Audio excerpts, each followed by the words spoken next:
What up, y'all? Welcome back to Teaching Tuesday, where we try to dispel bad information that isn't given with context and is outdated and needs to be updated.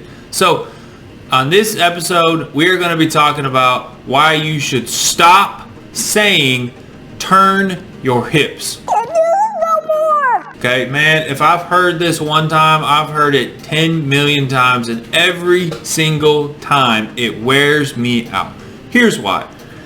I get it, right? Like, people want you to use your lower half. I get it. People want you to use the power from your legs. I get it. Then I get this, and I get this, and I get this. But stop saying it. It's wrong, okay? Because every single time I see somebody talk about it, you know what their bat does? It goes away from the ball, okay? So, let's talk about it and let's break it down for a second. And if you're one of those people that said that or thinks that, I ain't mad at you. I'm just trying to help you, okay? Because like I used to think those things, and now I don't, because I've done some research. So you get the benefit of all the hard work that I put in. Now you get to hear it. So let's roll, okay? So let's think about the hip again from a physical standpoint, okay? Ball and socket. The hip is a ball and socket joint. So what does that mean without talking like you're a doctor? Well, it just means it's kind of set up like this. Not completely, not perfectly, not whateverly, okay? But generally, it's just kind of easy to think about this. Your shoulder is a ball and socket, okay? So you notice how your shoulder and your hips, which we've talked about in other videos, they're related, right? And what the hips do, the shoulders do.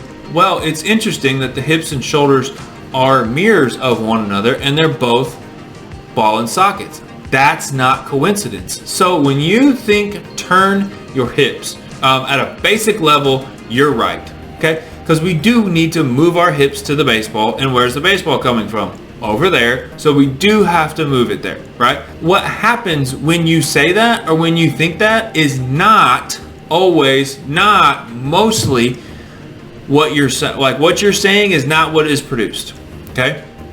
So like when you think turn your hips with a ball and socket, a lot of times what happens is they will turn and then roll, okay? So they'll turn and then roll. Rolling. Okay? If I roll away from the baseball, just stop right there. Away. We don't want to go away. We want to stay working towards. Because like whether you're 6 years old, right, or whether you're 26 playing professional baseball, you work your tail off and you've got some kind of strength and torque and stretch and all of those things built up, man.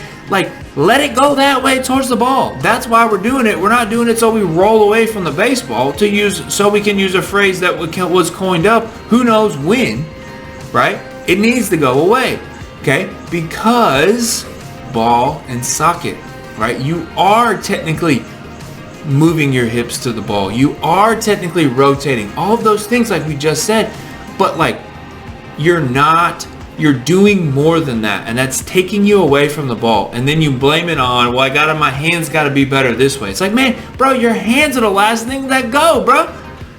Like they're the last thing, right? They're not making the direction. Your hips and your body and how you move, that makes up your direction. That's the train tracks for which you operate on. Not my hands need to be more inside. Hey, set up better, work more efficiently, and then your hands can just land on the runway. Think about if you're a pilot and the runway is like this. You're not gonna be straight. It doesn't matter how good of a pilot you are. It doesn't matter how good a direction are. It doesn't matter how many things you study. You're still gonna be off the runway because it's like this.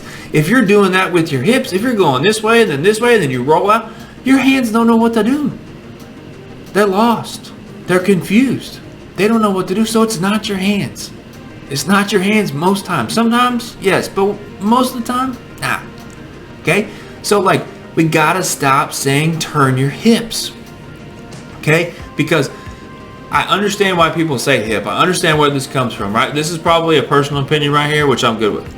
The advantage is now you got me talking to you. Right? Like I'm trying to help you with where I fell. I'm trying to help you. Okay, so like that, we've got to stop, because what we're thinking and what is being produced are not the same things. So we've got to find more ways to think about that, right? So it's really important for us to understand that, like, if you're gonna think something in your lower half, you got to think the muscles, right? And again, I'm not throwing them around and I'm not rolling them around. I'm releasing them to the baseball. So it's almost like, think about this. So you've got your stride leg, okay? You've got your back leg.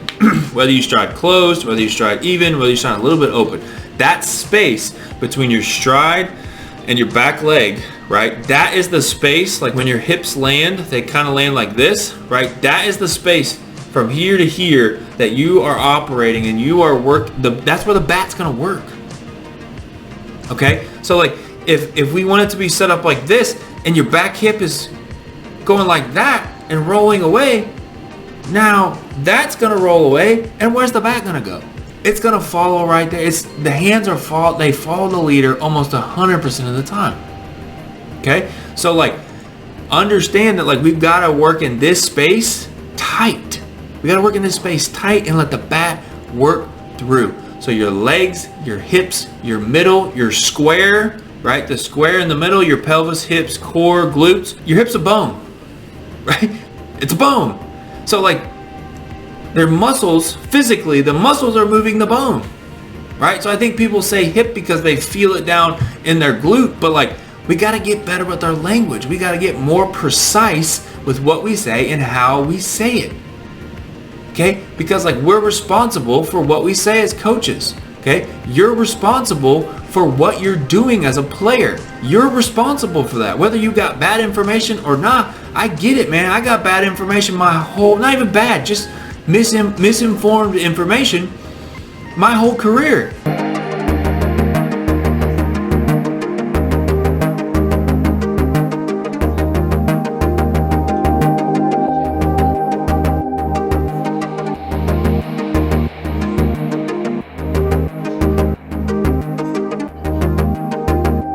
They set the precipice, they lay the foundation for the runway, so your hands can operate and eat. That's the biggest thing, is we want them to be clean in and long in the zone. Not long away, but long in the zone. Okay? If you want to be long in the zone, if you want to get away from pulling away from the baseball, if you want to you got to stop thinking, turn your hips. Okay? Because I can say almost unequivocally, 100% of the time when someone thinks pull their hips, they do this, or turn your hips, they do this, because your hip is rolling and you're doing it from the back. Okay, so that is not the result. Releasing the backside, releasing the torque that's built up, releasing the strength to go, that's the deal, right? Last example. Okay, again, I don't care if you're 6 or you're 26. If you're squatting, you're deadlifting, pick your favorite leg workout. At any point, do you have to jolt or turn or do anything, right? Do you have to do anything to get the power to release? No, you release it and you explode that way, right? But it's in a very tight space and it's very controlled where you want it. Okay, so like, it's the same thing. Don't roll away. Don't take yourself away. Okay, release your backside. Release what's built up. Stay connected to the ground so you don't overspin, because the ground will help hold you. Do those things instead of turning the hips. And if you don't understand the difference completely, man, shoot us a message and let's talk about it, because like, I want to help you with that, because like, it really, really, really hinders hitters. It really does. No matter what, unequivocally, it really, really hinders hitters. So this is really important to learn, and this is really important to get right. So again, passion right here comes from, I didn't have this, so I want you to have it. Okay, so the least you can do is subscribe, so what I didn't have but what I have now, I can give to you and you can see it. So hit it up, because I want to keep making you better and keep making success tangible. All right, see you next time.